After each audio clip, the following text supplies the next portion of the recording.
E aí, gente, nem Science aqui. Hoje eu vou falar sobre Ray Tracing, que é um tema extremamente importante tanto para jogos, filmes e qualquer tipo de mídia nesse contexto, que é uma forma de você melhorar a qualidade com relação à representação da luz em superfícies. Bom, esse problema ele é definido primariamente como uma coisa chamada meshes, né? Então, poderia ser um teorema na topologia, e creio que assim o nome mais, talvez não o melhor, mas se chama triangulation. Qualquer superfície topológica pode ser representada por polígonos, triângulos. É chamado de simplicial complex, e triângulos homeomórficos, eles são iguais. E você tem a conexão entre eles, que você pode representar qualquer tipo de superfície. Esse é o primeiro ponto com relação ao Ray Tracing.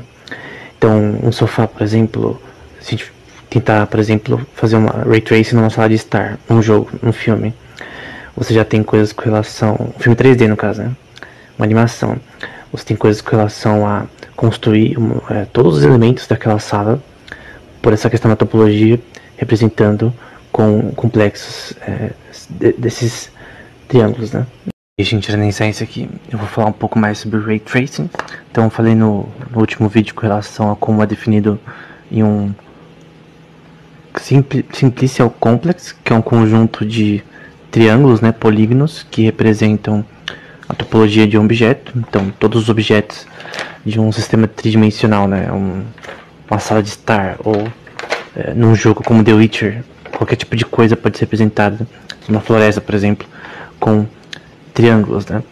E nesse contexto de Ray Tracing, o problema é definido dessa forma por um artigo que vou deixar no comentário, né? Dado um sistema óptimo e de posição e direção inicial, que tem relação aos raios de luz, que andam de forma retilínea, né? Você tem que decidir o comportamento desses raios com relação a superfícies, né? Então, como os milhares de raios de luz dentro de um contexto 3D, que são representados, você pode definir, se você já usou Blender, você pode definir de onde vem a fonte de luz. E basicamente o que você quer fazer é entender como simular a refração e a reflexão da luz fisicamente, é mecânica clássica aí, para conseguir fazer essa imagem ou vídeo ficar mais realista. E aí, gente, era nem isso aqui. Hoje eu vou falar sobre a complexidade de Ray Tracing, a complexidade computacional. Então vamos supor que você tenha o The Witcher, por exemplo, ou o Cyberpunk, e você quer calcular a forma que a luz se propaga de forma retilínea, bate em diversas superfícies, refletindo a luz em várias direções e tentando simular aí a realidade física da luz num ambiente, seja qual for, fechado, aberto, não importa, numa floresta, enfim. Tem um paper que fala sobre essa questão, vou deixar no comentário, que fala que, por exemplo, se você definir esse problema com uma coisa chamada inequalidades irracionais, que nesse contexto geométrico tem a ver com superfícies que elas não dão uma refração ou reflexão que seja linear, bonitinha, fácil de calcular. Se ele der um sistema de inequalidades irracionais, lineares, aí é impossível. Ou se no caso elas forem racionais, se for um sistema de objetos que seja mais fácil de você representar, aí poderia ser resolvível. E ele mostra que em vários contextos, segundo eles, seria impossível o Ray Tracing. E aí, gente, era nem isso aqui. Hoje eu vou falar um pouco mais sobre Ray Tracing e sobre a complexidade computacional desse problema. Então, por exemplo, numa sala de estar, você tem diversas estruturas topológicas, né? A gente tem sofá, cadeira, a gente tem televisões, a gente tem sistemas geométricos tridimensionais que podem ser representados por objetos que têm aspectos retangulares, diversas formas geométricas e que, de certa forma, têm padrões. E a gente quer entender como que a luz de diversos ângulos é refletida ou acontece uma refração, por exemplo, num copo de vidro, para representar de forma mais fiel e correta a realidade. E eu estava falando sobre, por exemplo, como num paper que está no comentário aqui desse post, como tem casos que teoricamente no passado era visto como impossível resolver Ray Tracing. E, por exemplo, em superfícies que tem a característica, por exemplo, de uma sala de estar, era considerado impossível, com reflexão e refração parcial de superfícies. E você vê o Ray Tracing hoje em dia, no cyberpunk da vida, em ambientes até mais complexos, e você pensa, como que antigamente pensavam que era impossível? Então, em que tipo de ambiente que Ray Tracing é muito difícil, né? Pelo menos teoricamente, né? No contexto, por exemplo, de objetos, que a forma que a refração e reflexão funcionam, vão dar um sistema de coordenadas com inequalidades irracionais, em que em alguns contextos era considerado funções não computáveis, tipo impossível de resolver. Então você não teria esse Minecraft aí com Ray Tracing, se isso fosse verdade. Tanto reflexão parcial ou não poderia ser considerado p-space hard. Então você não consegue provar que existe uma solução e nem mostrar uma solução. E no caso, para superfícies parabólicas, a gente poderia ter aspectos racionais. Racionais tem a ver com número, tá? Números inteiros, que é um sistema de coordenadas. E, por exemplo, superfícies hiperbólicas é um exemplo que daria refração de forma irracional, né? Então, que é mais complexo de computar. E a questão é que a NVIDIA resolveu esse negócio. Então a questão é como que teoricamente as pessoas pensavam que isso era impossível. Então, como que funciona na prática mesmo o Ray Tracing, né? Basicamente, você tem que calcular essa questão de como os raios de luz batem nos polígonos, que são, como eu disse anteriormente, né? Você tem estruturas topológicas que tem essa questão da triangulação. Você consegue representar qualquer tipo de forma topológica na natureza com triângulos, somente com triângulos homomórficos nesse contexto. E aí, inicialmente o raio de luz vindo da câmera, no contexto aqui que a gente quer entender na parte 3D de um jogo, por exemplo, ele acerta um triângulo que, por exemplo, em relação à parte de um sofá azul, que tem uma reflectividade para a parede, por exemplo. Então, primeiro tem o raio primário, o secundário é o que foi refletido para outra superfície, e vai ter várias reflexões contínuas de diversos tipos de objetos, né? Então, vai ter a associação da cor, shadow rays com relação a essas reflexões, esses raios secundários que eu já falei, e vai ser uma rede de coisas refletindo, tendo refração e gerando, no geral, a imagem corretamente. E aí, gente, era isso aqui, mais um vídeo sobre Ray Tracing. E eu tava falando sobre como existem teoremas que diziam que Ray Tracing é possível, né? Por exemplo, que Ray Tracing em ambiente 3D com reflexão ou refração quadrática de objetos é impossível. Ou que Ray Tracing 3D de objetos retangulares lineares, seja reflexão ou refração, são impossíveis. E que isso mesmo em um sistema tanto racional, de inequalidades irracional ou racional, nesse contexto, né? Tanto inequalidades irracionais de objetos que são mais complexos e racionais de objetos que não são tão complexos de você fazer refração seriam impossíveis. E na verdade não é. Então a NVIDIA resolveu o problema mesmo nesse contexto, né? E tem vários tipos de superfície, né? Como água, metal, vidro, superfícies que são mais tem uma textura diferente, né? Mais estilo mármore ou estilo pedra da vida, tamanho, cor, distância, tudo isso define a questão de como que a imagem vai ficar, o vídeo, de uma floresta, por exemplo.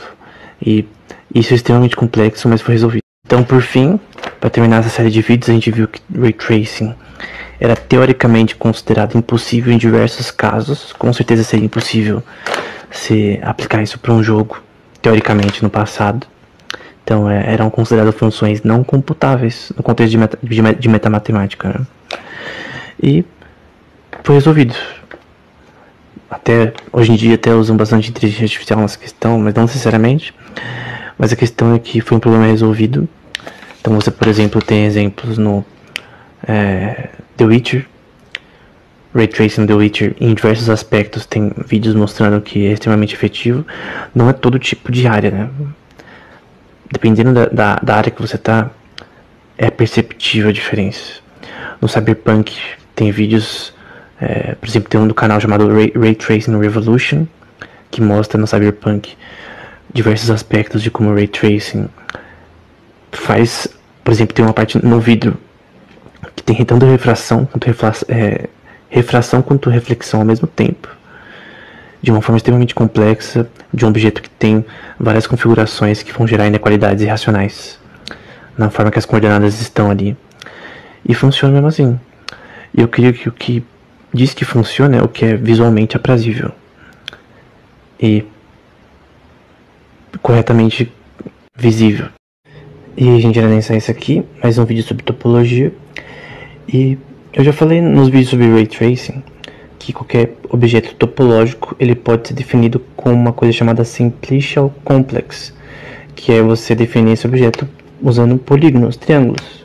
Então, em objetos 3D para animações, filmes e coisas do tipo, são tudo definido com esses polígonos, que quanto mais polígonos na tela, mais a resolução da imagem fica possivelmente melhor. E obviamente computacionalmente pior, né? Você vai precisar de uma placa de vídeo melhor para computar a imagem e tudo do seu The Witcher, do seu Call of Duty da vida, no seu PC. E esse Simplicial Complex, ele tem que ser num que é chamado de Smooth Manifold. Manifold é só um nome para variedade, que é uma estrutura topológica. Pode ser uma esfera, pode ser qualquer tipo de objeto, né? Uma sala de estar, não importa. E basicamente o manifold smooth é que você pode calcular equações diferenciais nesse contexto. E tem um problema computacional, similar ao que a gente viu anteriormente, que dado uma síntese do conjunto de triângulos que definem uma estrutura topológica, você tem que calcular se ela é homeomórfica a outra estrutura topológica definida por sínteses. Fazer isso é impossível. E aí, gente, era nem só isso aqui. Hoje eu vou falar sobre questões associadas a problemas da decisão, uma série de vídeos nesse tema, e especificamente sobre topologia, né? Então, o que são objetos topológicos? Então, normalmente a base mais básica desses objetos é definida pelos gêneros, né? Então, por exemplo, uma xícara, ela é considerada um objeto topológico que tem um gênus na alça, né? O gênus é o furo que determina o número. Um donut, por exemplo, também tem um gênus.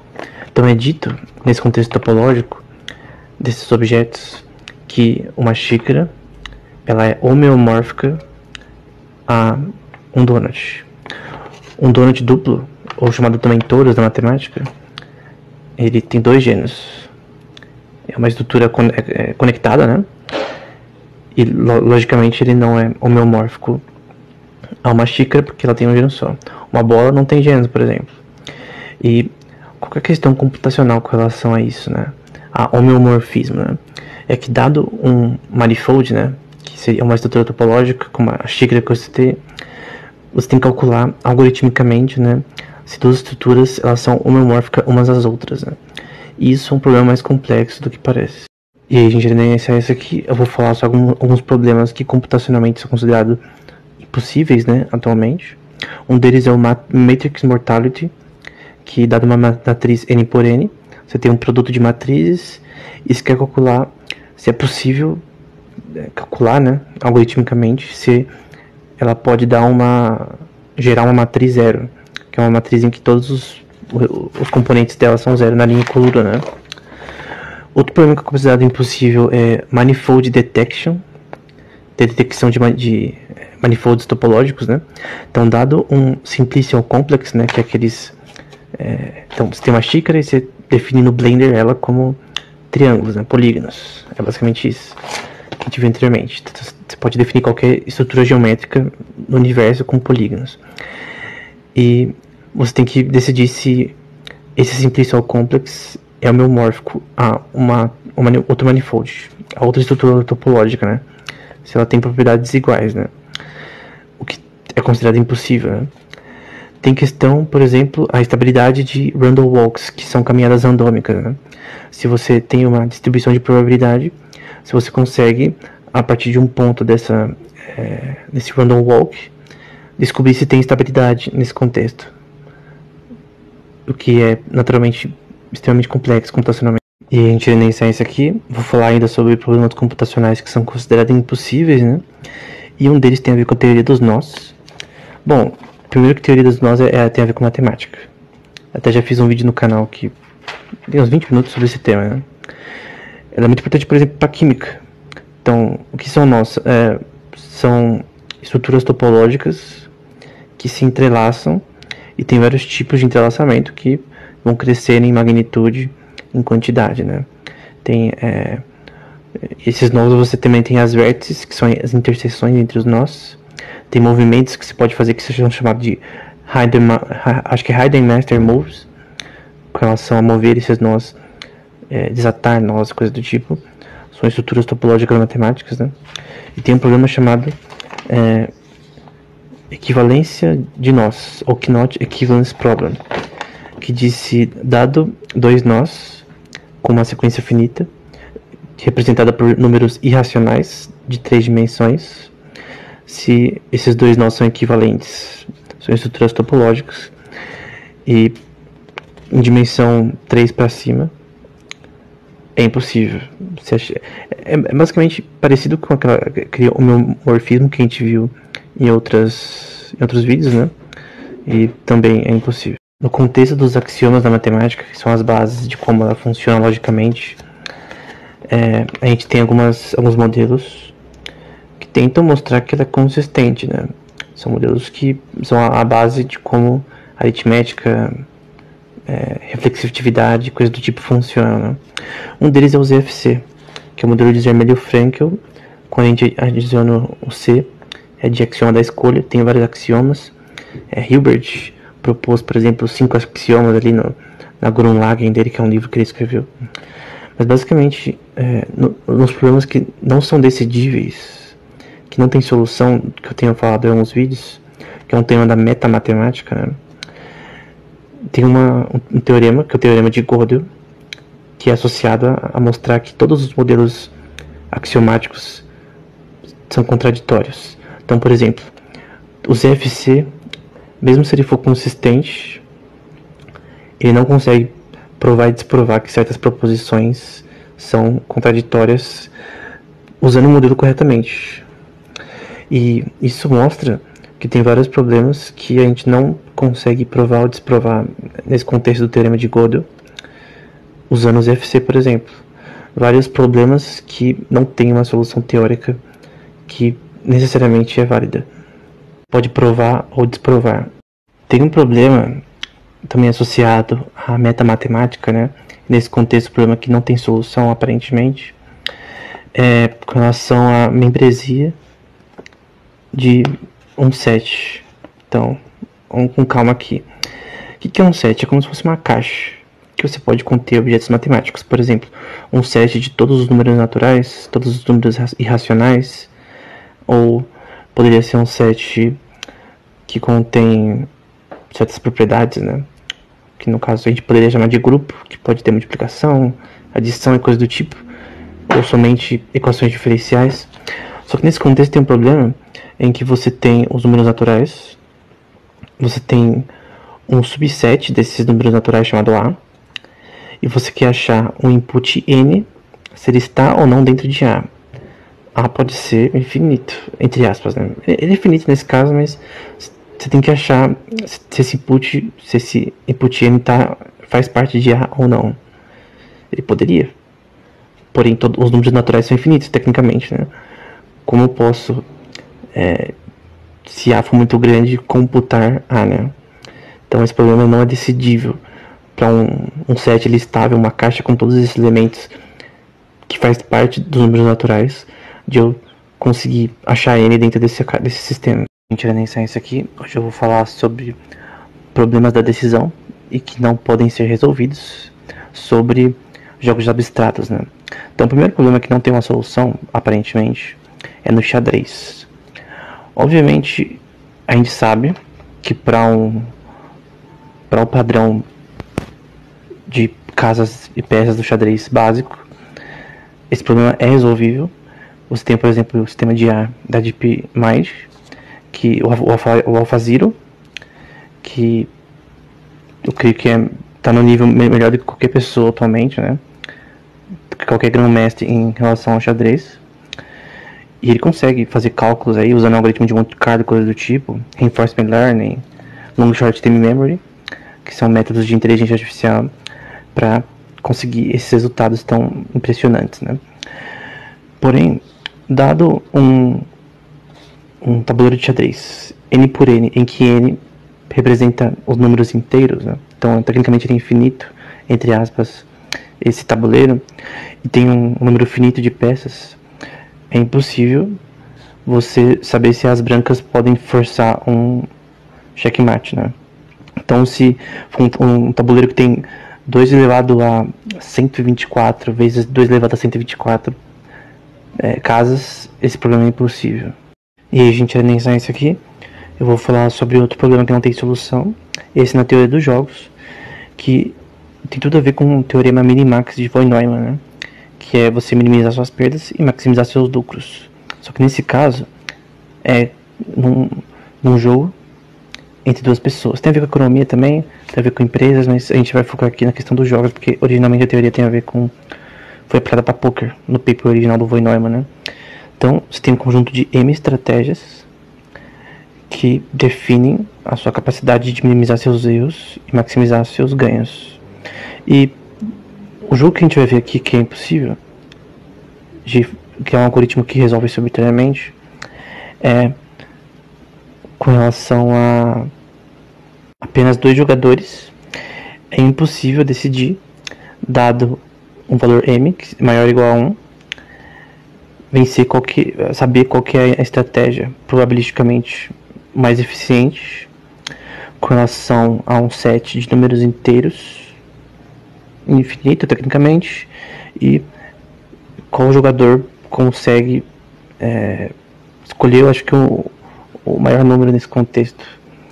E é impossível criar um algoritmo que você sempre vai ganhar nesse contexto, escolher o maior número dentro dos números inteiros. E aí, a gente vai iniciar isso aqui. Hoje eu vou falar sobre o 6º problema de Hilbert, tem a ver com uma palestra que ele deu em 1900, que diz que, se é possível, né, por meio de axiomas com relação às ciências físicas, né, physical sciences, construir um modelo axiomático da física.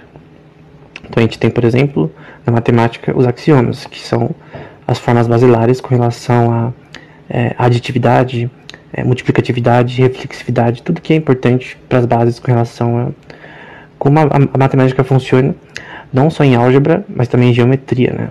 Tem questões também de fundamentos com relação à geometria, que o próprio Hilbert escreveu sobre, né? Então, quais são os axiomas da física, na minha opinião, por exemplo? Primeiro, é a lógica com relação à física quântica, que é presente, por exemplo, num paper do Paul Benioff e do von Neumann, com relação a isso. Questões de limites, com relação a processos físicos, como o limite de Landauer, o teorema de Margolis-Letvin, entre outros, que eu já falei em outros vídeos. Relatividade geral especial, Gauge Symmetry, que tem a ver com simetrias na física e teoria dos grupos, né? Quantum Field Theory, mecânica clássica, probabilidade e termodinâmica, né? A questão é como tudo isso se une para formar as bases da física, né? E aí a gente vai analisar isso aqui. Esse é o segundo vídeo sobre o 6º problema de Hilbert, tem a ver com os axiomas na física. Eu falei sobre alguns, né, que eu penso, né? Eu creio que, de forma basilar, assim, até tendo um pensamento do Feynman, né, do Richard Feynman, até num paper dele chamado Simulation Physics with Computers, né, que foi um dos principais papers com relação à criação da computação quântica, embora o Paul Benioff também escreveu antes dele e o Stephen Wisner, que Feynman fala, a verdade é que para simular a física de verdade a gente precisa simular de forma quântica, né? E aí ele sugere essa questão de computação adiabática, que é uma forma de computação quântica, não é a única, né? Mas a questão é que a base da química, da física no seu nível molecular, e até implicações clássicas, vem necessariamente da física quântica, né?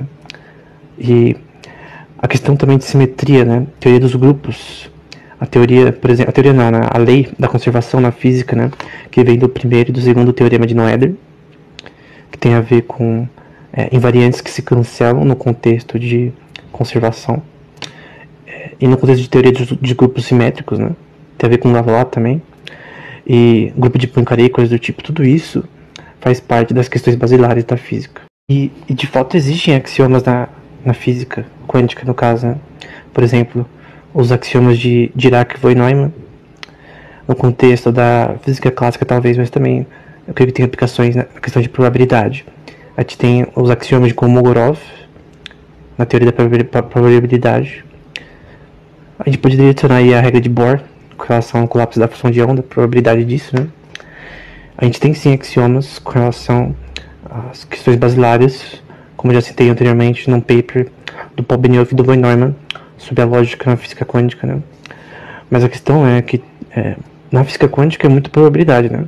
São funções de probabilidade e de densidade que definem como as coisas acontecem, né? Até por conta do princípio da incerteza de Heisenberg. Mas tem uma comunicação óbvia entre a física quântica e clássica, né? Tem até no livro que tem um livro padrão do artigo de doutorado do Feynman, né? Sobre o princípio da ação mínima, né? Com relação à forma que a luz funciona e tal. E no fim daquele livro, até fiz uma resenha no Instagram, tem um paper do Dirac que fala sobre como tem uma relação clássica em questões também com relação às propriedades da física quântica, né? Então você tem relações, né, quântico-clássicas também nessa questão. E aí, gente, nem isso aqui. Hoje eu vou falar sobre o segundo problema de Hilbert, que faz parte de uma série de problemas que ele propôs em 1900, numa palestra. E o que é esse segundo problema, né? Ele diz que, abre aspas, né? Se certas proposições de axiomas singulares na matemática, né, dependem um dos outros, e se esses axiomas podem ser provados serem contraditórios ou não. Então, isso era chamado de programa do Hilbert, né, com relação aos axiomas da matemática. Então ele tinha a ideia que seria possível provar que a matemática era extremamente consistente, que a gente pode provar e desprovar tudo nesse contexto, né? Porém, desde primariamente do paradoxo de Bertrand, que ele cita que vamos supor que a gente tem um set dos números naturais, e eu tenho um subset nesse contexto, que representa os números naturais, no caso.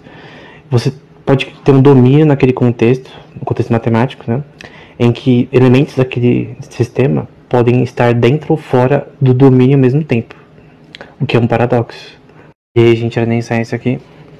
Essa é a segunda parte sobre o segundo problema de Hilbert. Eu estava falando no último episódio sobre essa questão do paradoxo de Russell, em que você tem, usando os axiomas da matemática de forma correta, uma contradição. Você pode dizer que o membro de um domínio pode ser membro e não membro ao mesmo tempo.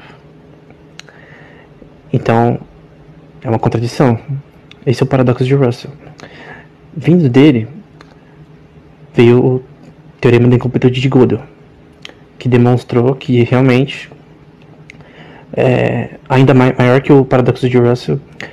Não importa que tipo de axiomas matemáticos você use, como os de Peano, ZFC, von Neumann, Bernays, tem vários tipos, do Grothendieck também.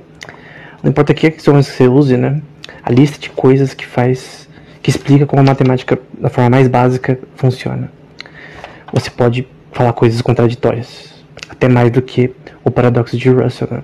Então, mesmo se você tiver conjuntos axiomáticos consistentes, ele não é consistente na prática. Esse é o teorema da incompletude de Gödel, né?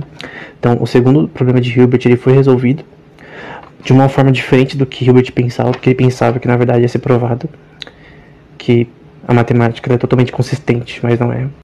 E ainda sobre essa questão de Hilbert, do segundo problema, do texto da palestra dele de 1900, sobre essa questão do segundo problema da matemática, com relação a se a gente pode criar um sistema de axiomas que são consistentes, que você pode provar qualquer coisa nesse contexto, que a gente viu que não é bem assim. Ele diz, vamos supor que os axiomas se provem inconsistentes. Então eu posso criar contradições usando corretamente os axiomas da matemática. Então eu posso dizer que elementos de um domínio, num set, podem ser parte dele e não serem parte deles ao mesmo tempo, que é uma contradição. Ele vai dizer, abre aspas, né? Se esse conceito dos axiomas, no caso, né, for contraditório, matematicamente ele não existe. O que é esquisito. Porque pensa, se eu estou dizendo que uma contradição não existe, ela não existe em que sentido? Aí você vai para questões filosóficas da matemática, se você acredita que a matemática ela é in re, ou acho que é anti-re, enfim, questões de filosofia, que para mim é interessante, mas enfim, não importa tanto. Mas o ponto é que essa frase não faz sentido. É claro que existe o que a gente chama de metamatemática, que explica o que ela pode ou não fazer. Isso é uma coisa real. E a gente era nem isso aqui. Hoje eu vou falar sobre o PS5 Pro e porque ele é tecnicamente superior ao antecessor, por questões com relação a 3 princípios que eles citam na no vídeo de apresentação técnica sobre o PS5 Pro, que é o primeiro, uma CPU maior, Advanced Ray Tracing, 3 vezes mais rápido, e AI Driven Upscaling, né? Na questão da CPU, eles dizem que eles têm mais unidades de processamento, a memória RAM deles é mais rápida agora, e maior 45% de renderização. Então você passa dos loads de mapas e renderiza mais rápido. O Ray Tracing ele é 3 vezes mais rápido, segundo o que eles dizem. E o Ray Tracing está com relação à simulação da física clássica com relação ao comportamento da luz. E isso cria um ambiente muito mais realístico. E algumas pessoas dizem, não faz diferença. Faz bastante diferença em diversos contextos, se você mostrar no lugar certo. Então não faz diferença em todos os lugares, mas tem exemplos do Cyberpunk que são extremamente assertivos, né? E upscaling, com inteligência artificial nesse caso, é para você aumentar a resolução de imagens. A gente vai falar sobre isso em outros vídeos. E aí a gente nem esse aqui, e essa é mais parte de uma série de vídeos sobre o PS5 Pro, que ele é superior ao anterior. E qual que é o problema que as empresas de jogos têm que resolver hoje em dia? É uma coisa com relação à topologia e a Simplicial Complexes, que eu já falei em outro vídeo, que tem a ver com você criar uma triangularização de objetos topológicos. Num jogo 3D, tudo são polígonos. Então, pela conjectura de Thurston, a gente pode fazer essa geometrização de estruturas topológicas com polígonos, e eles representam tudo que você vê no jogo. Então, você joga Red Dead Redemption, são tudo polígonos. Quanto mais polígonos, tecnicamente melhor.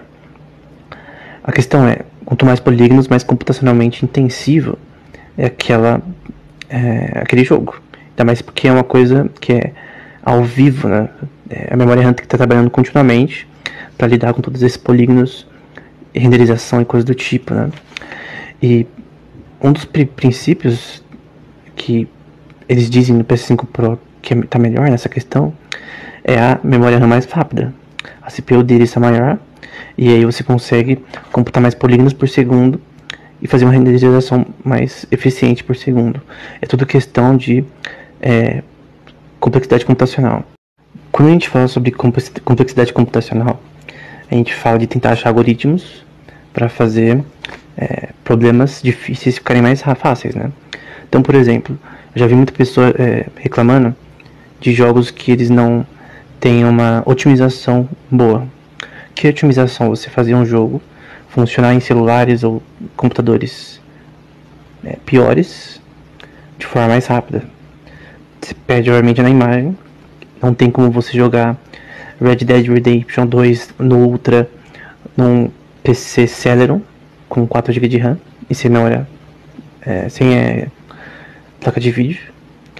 Isso é uma coisa associada ao No Free Lunch Theorem, o teorema do não lanche grátis em Machine Learning, né? Que diz que sempre tem uma lower bound para problemas computacionais. O que é lower bound na computação? É o algoritmo, mas assim, é o mínimo necessário para o seu problema ser resolvido. Tem problemas que tem uma lower bound muito alta, então obviamente você precisa de mais capacidade computacional, e aí você não tem como resolver. Também tem associado com complexidade como o Gorov. Qual é o menor algoritmo para resolver um problema, né? Só que tem vezes que não existe como você deixar mais fácil o problema. Então, essa é uma questão. E aí a gente vai analisar isso aqui, ainda falando sobre o PS5 Pro. E uma coisa que eu ainda não falei, né, é a questão do upscaling, né? Que é uma coisa que eles falam que é importante. O upscaling é você fazer uma imagem que tem uma resolução menor, tem uma resolução maior. Só que de forma computacionalmente otimizada. Então não é hardware, é algoritmo. Não necessariamente, mas é isso. E o PS5 Pro faz isso, né? Quais são as formas de inteligência artificial que são úteis para o upscaling, né? Primeiro, redes convolucionais. Segundo, Stable Diffusion, que é muito associada, por exemplo, a você gerar texto para imagem, né? Você digita, sei lá, Neymar com as roupas do Messi, e aí gerar a imagem para você, só com texto. E até você pode escolher temas e coisas do tipo. E GANs, que são redes neurais adversárias, né? Que você meio que cria um jogo, entre aspas, na teoria dos jogos, entre um criador de imagens falsas e um que avalia se a imagem falsa ela é falsa ou verdadeira. E no fim você quer que o sistema consiga criar imagens tão boas que elas parecem as verdadeiras, né? E no caso, com relação a você deixar uma imagem com uma mais alta resolução, né? Então, com relação ao PS5 Pro, eu poderia dizer que talvez tenham formas que são melhores para resolver os problemas computacionais que eles querem resolver, né? Obviamente, o PS5 Pro ele usa a computação clássica, né? A gente vê outros exemplos que poderiam ser interessantes, né? No futuro, talvez não agora. Computação neuromórfica, né? Que é na parte de hardware, ela é inspirada na inteligência artificial. Então você tem, entre aspas, uma inspiração física em sistemas que simulam redes de neurônios, questões como time dependent plasticity, com relação à plasticidade neural. Tem essa simulação com relação a Hebbian learning, coisas com relação a uma inspiração mais biológica no hardware. O Mainrister também, que tem questões com relação à memória e resistência ao mesmo tempo, que é uma coisa que dizem que no cérebro é uma coisa que é junta, diferente da computação de Moore-Neumann, que é separada, né? A computação quântica também tem várias questões de eficiência melhor em certos algoritmos que poderiam ter aplicações para simplification complexes, que é a questão de polígonos em jogos, que é o que é mais importante.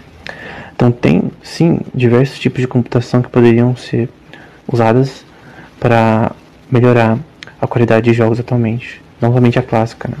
E aí, gente, analisar isso aqui. Hoje eu vou falar sobre o No Deleting Theorem, na teoria da informação quântica, né? Que é relacionado também ao teorema da não clonagem, né? O teorema da não clonagem diz que dois estados quânticos não podem ser clonados, né? O que significa isso, né? Na informação clássica, então, por exemplo, no computador, no celular, num videogame, você pode clonar os estados desse sistema, né? Você pode duplicar eles de forma até bem simples. O problema é que por um computador quântico usar um sistema de hardware diferente, né? Usando estados quânticos como base, você tem esse problema da não clonagem nesse contexto, né? Em que você, vamos supor que um hacker, ele quer interceptar uma informação entre A e B, e ele intercepta, mas ele não vai conseguir clonar esses estados para conseguir extrair essa informação, né? O teorema da não deleção, né, significa que, além de não poder serem clonados os estados quânticos, eles também não podem ser deletados, né? O que também tem implicações para impossibilidade de comunicação mais rápido que a luz, né?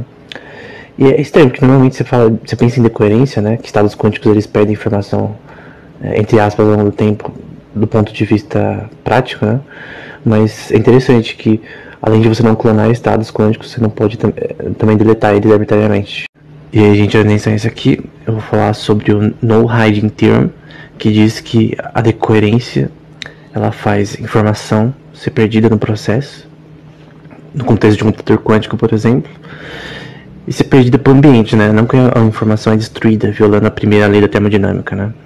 Mas ele é perdido. Então, por exemplo, tem uma coisa chamada Quantum RAM, que seria uma memória RAM para computador quântico, né? Qual o problema de ter uma dessa, né? É que a informação é perdida rapidamente. Então, coisas como temperatura, coisas como interferências eletromagnéticas, todo tipo de coisa que está ao redor no laboratório podem interferir nesse sistema e a informação ser perdida. Então, vamos supor que você está rodando um programa lá e você não consegue armazenar estados do ponto de vista quântico, você armazena ele de forma clássica, né?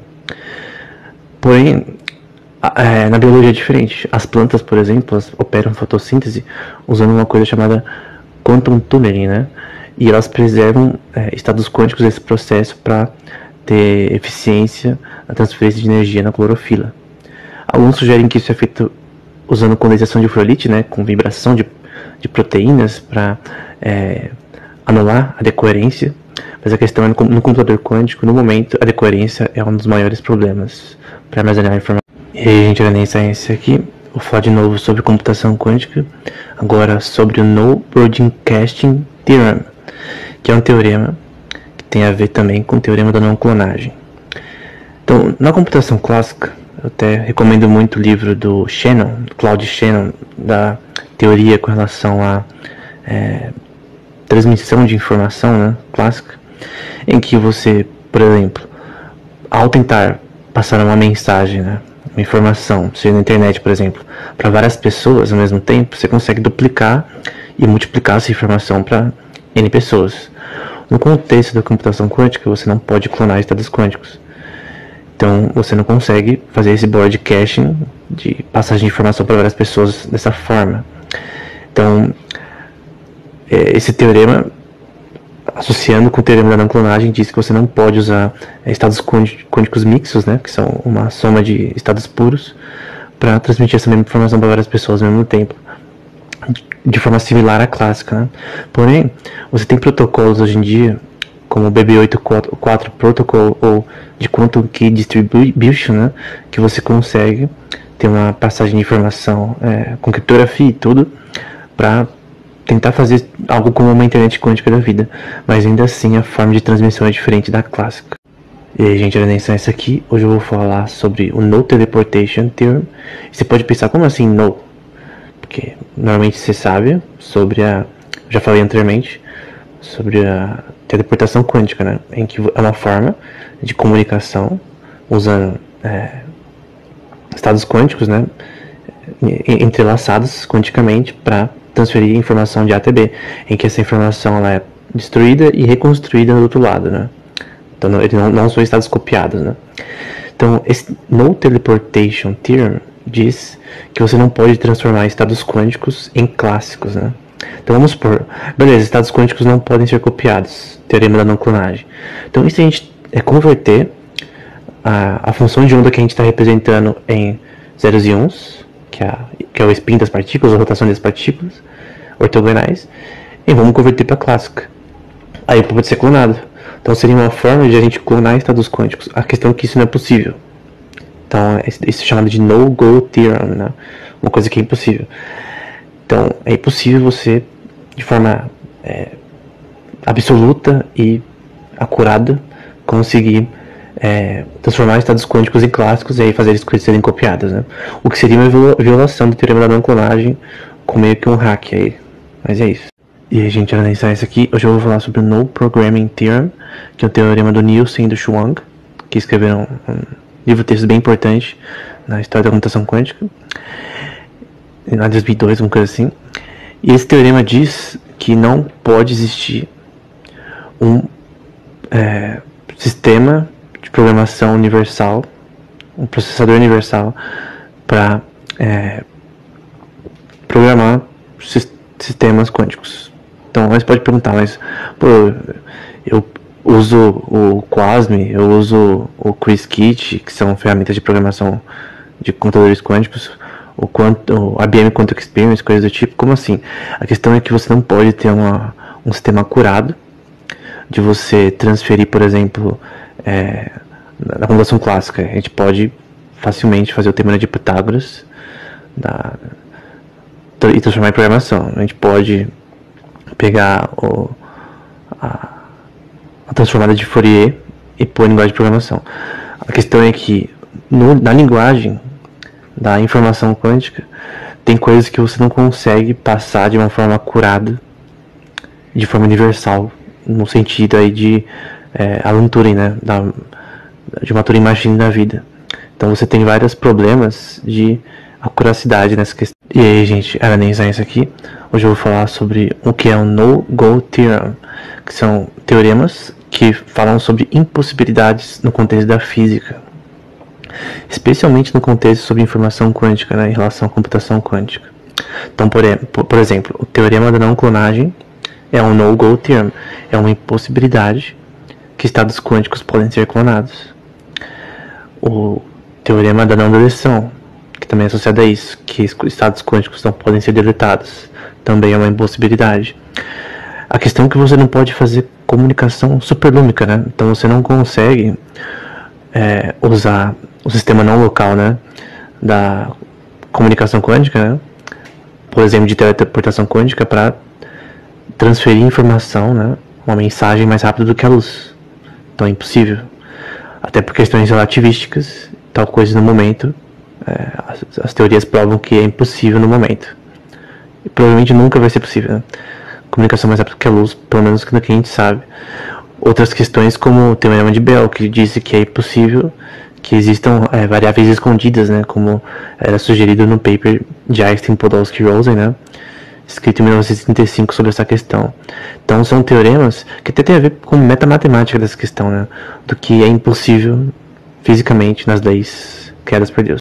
E aí, gente, era nem isso aqui. Hoje eu vou falar sobre o No Communication Theorem, ou teorema da não comunicação, que diz que somente usando entrelaçamento quântico em si não é possível fazer comunicação.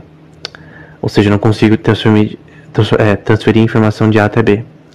Então, obviamente você conhece a teleportação quântica, em que você pode, já teve experimentos com relação a isso, transferir informação, vamos supor, a imagem de um gato em bits, usando somente comunicação quântica, né?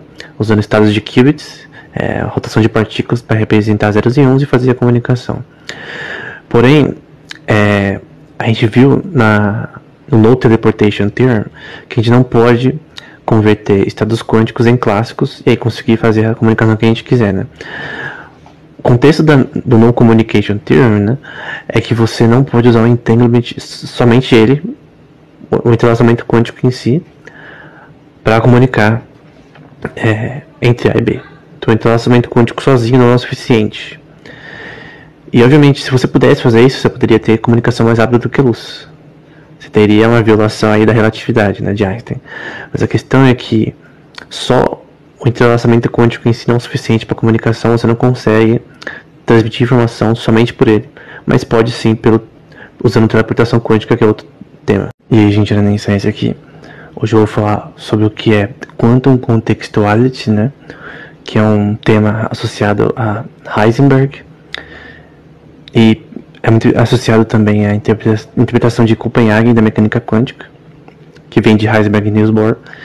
E a gente vai formar um triângulo para explicar isso, né? Então a gente tem no topo a contextualidade, na outra ponta a gente tem o princípio da incerteza de Heisenberg, que diz que a gente não pode medir a posição e o momento, que é a massa vezes a velocidade de uma partícula, simultaneamente. E na outra ponta a gente tem o princípio da complementariedade de Niels Bohr, né? Que faz uma associação diferente da mecânica clássica de espaço-tempo e conservação de energia, né? Em que na clássica elas são unificadas e na quântica elas meio que são separadas, mas complementares uma à outra, né? O que isso tem a ver tudo isso? A contextualidade tem a ver com a questão do mensuramento. E esse mensuramento, na interpretação de Copenhague, é o que causa a diferença de mensuração probabilística, né, do operador de densidade do sistema quântico que você quer medir. E a questão é que esses 3 pontos anulam a teoria de variáveis escondidas de Einstein, Podolsky e Rosen. E aí, gente, era nem isso aqui. Hoje eu vou falar sobre o que é Quantum Non-Contextuality, né? Que é o oposto do vídeo anterior, né? O que é isso? Ele está associado à interpretação de Heidelberg da física quântica, que afirmava, né, que existiam algo chamado variáveis escondidas. Então a gente pode chamar uma função lambda em que a gente teria as funções probabilísticas matemáticas que explicariam o comportamento de partículas em estado quântico, né? A química, seja no que for. E basicamente no paper do Einstein, Podolsky e Rosen eles tentaram falar sobre isso, né? Sobre a defesa dessa interpretação. Então a não contextualidade nesse contexto quântico, né, tem a ver com você ter uma função com estados chamado ontic states, ou onticos talvez em português, em que eles têm um sistema exaustivo sobre essa função na soma de todos os estados quânticos. E se você tivesse esse sistema, você poderia prever o futuro deles, assim como na física clássica. Porém, isso não considerava tanto o princípio da incerteza de Heisenberg e nem o futuro experimento de Bell, que foi feito posteriormente a essa visão. E aí, gente, era nem isso aqui. Hoje eu vou falar sobre o Peirce-Barrett-Rudolph Theorem, ou PBR, para ficar mais fácil, né? Que é um teorema, que é uma complementação do teorema de Bell. Ou seja, ele está desprovando teorias de variáveis escondidas na física quântica, estabelecendo um princípio similar à interpretação de Copenhague, né? Qual que é o ponto dessa teoria? Ela diz que estados quânticos, eles são físicos. Aí você pode perguntar, é óbvio que é físico, né? Você está medindo o spin de partículas, é claro que é físico. A questão é que, na questão laboratorial, tinha essa visão com relação à informação quântica, que não era uma representação acurada da realidade, né? Mas apenas um mensuramento laboratorial que você tinha lá seu Hamiltonian e tudo do tipo, mas as funções de probabilidade, né, como o density operator, coisas do tipo, não tinham um significado físico, né? As questões matriciais, né, de Pauli, essas coisas do tipo. Esse teorema mostrou que, pelo contrário, se você disser que é só uma questão não física, você está violando os fundamentos aí da física quântica como um todo. Então esse teorema é extremamente importante. Para se fazer medições na física quântica, a gente usa o que é chamado de density operators, né? Que são basicamente como se fosse um conjunto de probabilidades, que é chamado de uma função de densidade probabilística, né, com relação aos possíveis estados desse sistema, né?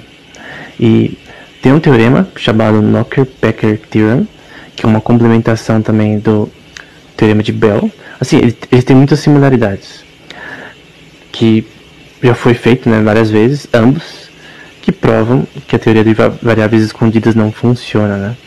Que é defendida no famoso Einstein, Podolsky e Rosen do paper APR, né, chamado de APR paper. Então, como que funciona? Basicamente, como se fosse uma forma expandida de uma demonstração de que uma teoria de variáveis escondidas contendo não contextualidade, ou seja, em que os mensuramentos não importam. O que importa são alguma coisa, alguma função lambda que a gente não conhece, que representa a forma como estados quânticos funcionam, né? De forma determinística, né? De forma que a gente pode, que nem na física clássica, explicar as coisas de uma forma simples e que todo mundo consegue calcular a probabilidade exata, mas não é o caso. E aí, gente, era nem só isso aqui. Eu vou falar sobre o princípio da complementariedade que o Niels Bohr fala no livro Atoms and Knowledge, que eu até fiz uma resenha no Instagram um tempo atrás. O que é essa complementariedade? Tem a ver com o princípio da incerteza de Heisenberg, que diz que a gente não consegue saber a posição e o momento de uma partícula ao mesmo tempo. E tem a ver com a questão da relação entre esses dois, da posição e momento da partícula, né? Momento sendo massa vezes velocidade dela. Então, basicamente, esses dois completam um ao outro. Embora você não consiga medir os dois simultaneamente, os dois se completam. E você tem também uma relação de conservação de energia nesse contexto, que ele também adiciona. Então, eu poderia explicar aqui do que eu já falei em outro vídeo, né?